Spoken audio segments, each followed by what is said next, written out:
Hello everyone. Channel पे आपका स्वागत है। आप देख रहे हैं द टेक टॉक। सो जब मैंने कार के बारे में रिसर्च करना शुरू किया तो कौन सी कार थी मेरे दिमाग में। आइए अब उसके बारे में बात करते हैं। सो बेसिकली मैंने 5 कारों पे रिसर्च करना स्टार्ट किया and I started comparing their positive negatives pros cons. और उसके बाद जब मैं निष्कर्ष पे पहुंचा हर कार के बारे में तो वो सब मैं आज डिस्कस करूंगा आपके साथ।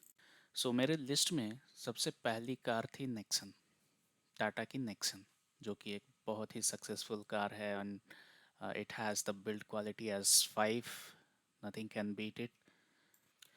And also as you know कि टाटा की सर्विस बहुत ही अच्छी है और आप भारत के किसी भी कोने में चले जाइए आपको उसके स्पेयर पार्ट्स या फिर रिपेयर करने वाले mechanics everywhere you will find them. उनका फीचर्स भी आजकल बहुत अच्छा है। अगर आप उनके ऊपर वाले वर्जन लेते हैं तो you will have everything you need और रिक्वायर एवर। बट मेरा नेगेटिव पॉइंट उसके साथ हुआ the bad design. I know many many of you will love that design. मैं भी जब पुरानी नेक्सन आई थी तो मुझे उसका फ्रंट और बैक दोनों पसंद नहीं थे।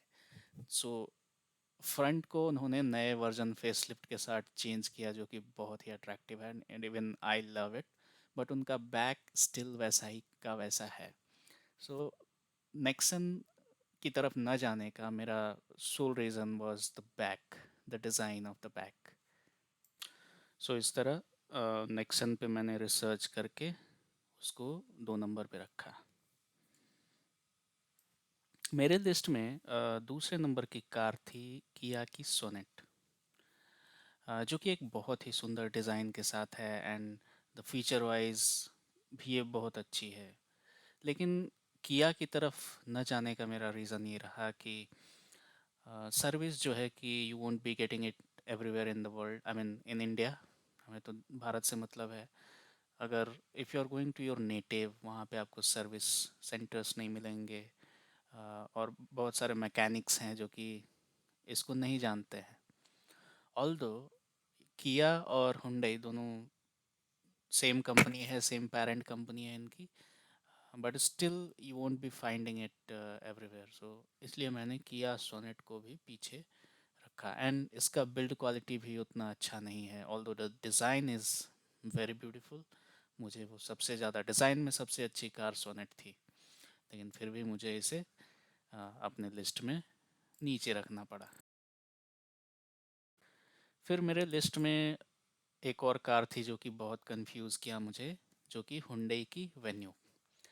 हुंडई की वेन्यू में कुछ भी प्रॉब्लम नहीं था। जब when I started it that car I mean felt like it is going to be my final one. But मैंने उसे और थोड़ा जाना उसके बारे में एंड फिर मैंने उसे थोड़ा इग्नोर किया, क्योंकि कार देखने में अच्छी है, फीचर वाइज अच्छी है, बट मेरे रिसर्च के पहले तक ये कार ग्लोबल एनकैप रेटिंग में अच्छा परफॉर्म नहीं की थी। ऑल्दो 2022 का जो वर्जन आया है उसका दैट इज़ 4 रेटेड। सो अब वो कार अच्छी है। अगर बिल्ड क्वालिटी देखें तो वो कार देखने लायक है दूसरी नज़र। लेकिन उस समय वो नहीं थी जब मैं रिसर्च कर रहा था and then I had to drop that car. Although अभी ये कार ब्रेजा और Venue will go hand in hand. So इसलिए मैंने वेन्यू को अपने लिस्ट से बाहर कर दिया। अगली कार जो मेरे लिस्ट में थी वो आपको थोड़ा सरप्राइज करेगी, क्योंकि ये दोनों का ब्रेजा और उस कार का कोई कंपैरिजन नहीं है। I mean they are not even in the same segment. लेकिन फिर भी अ, मैं अगर 14-15 लाख अगर एक कार के लिए दे रहा हूँ तो मुझे एक ऊपर वाले वर्जन लाइक सेगमेंट की कार के लिए जाना था। तो इसलिए मैंने खुद को क्रेटा से भी कंपेयर किया, ब्रेजा को क्रेटा से भी कंपेयर किया। क्यों? कुछ लोग हंसेंगे मैं जानता हूँ, बट अगर आप 15 लाख एक कार के लिए दे रहे हैं and even the Creta one starts with 14 lakh और समथिंग, आपको बेस मॉडल 14 लाख से शुरू हो जाएगा। लेकिन मैंने फिर वो सोचा कि अगर मुझे एक बड़ी गाड़ी के लिए जाना है या फीचर लोडेड कार में जाना है तो finally the feature loaded car won the race, क्योंकि मुझे वो 14 से 15 लाख में एक बड़ी गाड़ी क्रेटा मिल सकती थी, लेकिन मुझे आगे चल के लगता कि अरे ये फीचर नहीं है, वो फीचर नहीं है, जो कि मुझे ब्रेज़ा में मिलता। जो टॉप एंड वेरिएंट अगर मैं लेता हूँ ब्रेज़ा का, तो मुझे वो सारे फीचर्स मिलते जो मैं भविष्य में यूज़ कर सकता हूँ। और I mean it's good to have those all features, I can see it's there in the Brezza. इसलिए मैंने फाइनली क्रेटा को भी अपने लिस्ट से बाहर किया, and then I finalize Brezza. So आइए अब बात करते हैं कि ब्रेज़ा को ही मैंने फाइनलाइज क्यों किया। What are the pros? I mean, what are the positive points I saw in it? And I'll talk about some negative points, what I thought while not considering Brezza or while checking some other cars. So आइए अब बात करते हैं Brezza के बारे में। तो सबसे अच्छा चीज़ जो हुआ वो कि इसका डिज़ाइन अपलिफ्ट किया गया। ये जो 2022 का वर्ज़न आया है, इसमें डिज़ाइन को तो एकदम मार्वलस बना दिया गया। जो हम अपने अगर भाषा में कहें, अनिल कपूर के भाषा में, तो झकास। सो आगे से भी और पीछे से भी, even the back side is like, I mean people say that it's looking like Range Rover. और आगे का भी इनका जो डी आर एल्स है एंड द हेड लैम्प, उनका जो डिज़ाइन चेंज हुआ है, that is too good. and that was the main reason, the first point of attraction which pulled me there. So design, the first part. The second point which I can talk about, कि उनका pan India service. आप कहीं एक गांव में भी चले जाओ, वहाँ भी आपको इसको सर्विस करने वाले मिल जाएंगे। मारुति का इतना अच्छा नेटवर्क है, और even the road side mechanics, they know about it, वो भी आपका बना के दे देंगे आपको। सो इसलिए सर्विस जो है इनका हर जगह अवेलेबल है। इस मामले में भी ब्रेज़ा जो कि मारुति की कार है, end of course third point हम बोल सकते हैं मारुति का ट्रस्ट। अगर आप कार बेचने भी जाते हैं तो you have sales value, resale value बहुत अच्छा है इनका। दोबारा अगर आप बेचने भी जाते हैं तो किसी भी कार के मुकाबले आपको ज़्यादा पैसा इसमें मिलेगा। तो resale is good, quite good.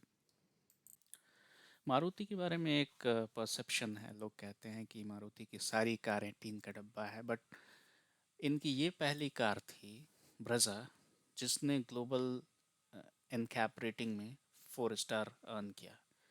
इस मामले में इस कार को ट्रस्टवर्दी और सेफ बना दिया, इसलिए लोग अब इसकी तरफ ज़्यादा अट्रैक्ट हो रहे हैं।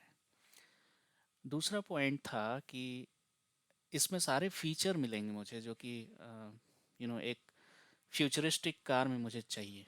It has head up display, it has 360 degree camera, it has sunroof जो कि पहली बार किसी मारुति कार में आई है। तो इस सब सारे फीचर्स को सम अप करके इफ़ यू सी, सारे जितनी कारों का लिस्ट मैंने कहा उसमें सब में टॉप करती है ब्रेज़ा। इसलिए फाइनली मैंने डिसाइड किया कि I should go for Brezza. So finally इस मंथ मैंने ब्रेज़ा बुक कर लिया है, और उन्होंने 12 से 14 वीक का टाइम दिया है मुझे डिलीवरी के लिए। सो अक्टूबर एंड तक perhaps I will get my car. Once I get the car, then we'll have different types of discussion. How is the car, क्या फीचर्स क्या है, क्या प्रॉब्लम्स है, and everything else we will discuss. अभी के लिए बस यही गुड न्यूज़ मैं शेयर करना चाहता था कि मैंने कार बुक किया और क्या रिसर्च करके कैसे करके इसे ही फाइनल किया। नेक्स्ट वीडियो में maybe we will discuss कि उसके सारे वर्जन में से किस वर्जन को मैंने फाइनलाइज़ किया और क्यों।